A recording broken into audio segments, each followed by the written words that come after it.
ഇപ്പോൾ കാണപ്പെടുന്ന ഒരു അസുഖമാണ്. ഒരു 50 വയസ്സിന് മേളിലൊക്കെ പോകുമ്പോൾ കാണപ്പെടുന്ന ഒരു അസുഖമാണ് ഇത്. വൈദ്യശാസ്ത്രത്തിൽ ഇതിന് സാക്ഷിമാനിയ നിർത്തലോമ എന്ന് പറയുന്നത്. പേടിക്കാനൊന്നും വേണ്ട. അതിന്റെ അസുഖം എന്ന് വെച്ചാൽ പറഞ്ഞുകൊണ്ടെങ്കിരിക്കും, നിർത്താൻ ഒരു ബ്രേക്ക് കിട്ടത്തില്ല. ഓക്കെ, സാരമില്ല, നമ്മുടെ മെഡിക്കൽ തരാം.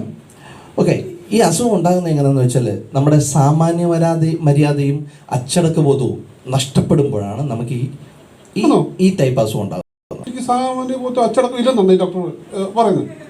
അങ്ങനെ ആണെങ്കിൽ ഇങ്ങനെ വരത്തില്ലായിരുന്നു. ഓക്കെ, എന്തായാലും ഞാൻ 2 ടാബ്ലറ്റ് തരാം. ഒന്ന് അച്ചടക്കം ഉണ്ടാക്കാനുള്ള ടാബ്ലറ്റാണ്, രണ്ടാമത് സാമാന്യ മര്യാദയും സുബോധം ഉണ്ടാകാനുള്ള ടാബ്ലറ്റാണ്.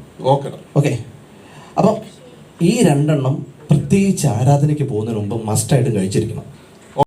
അല്ലെങ്കിൽ ഈ പറയുന്ന വീണ്ടും വീണ്ടും ആവർത്തിച്ചുകൊണ്ടിരിക്കും. പക്ഷെ ഈ മെഡിസിൻ കഴിച്ചു കഴിയുമ്പോൾ ഒരു ഗുണമുണ്ടാകും. നമുക്ക് എല്ലാത്തിനെ പറ്റി ഒരു ബോധ്യം വരും.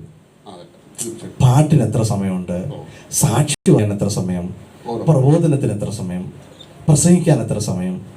അല്ലാതെ പിന്നെ ഈ പാട്ടും പാടി സാക്ഷ്യം പറഞ്ഞുകൊണ്ട് പാസ്റ്റർ പ്രസംഗിക്കാൻ സമയം കിട്ടുമോ? ഇത് കഴിച്ചാൽ ഇത് മാറാവുന്ന അസുഖമുള്ളൂ കേട്ടോ. അപ്പോൾ ഈ 2 ടാബ്ലറ്റ് മെഡിക്കൽ സ്റ്റോറിൽ, ഗിലിയാദ് മെഡിക്കൽ സ്റ്റോറിൽ നിന്ന് വാങ്ങിക്കുക. അപ്പം കഴിച്ചിട്ട് മാറിയില്ലേ നമുക്ക് നോക്കാം. ഇത് കഴിച്ചാൽ ഡോക്ടറെ മാറുമോ? മാറും എന്നല്ലേ പറഞ്ഞേ. മാറിയില്ലെങ്കിലോ? മാറിയില്ല, ഞങ്ങൾ ഇവിടെ ഒക്കെ തന്നെ ഉണ്ടല്ലോ. ഇങ്ങോട്ട് വീണ്ടും വരും കേട്ടോ ഡോക്ടറെ. ധൈര്യമായിട്ട് പോരെ.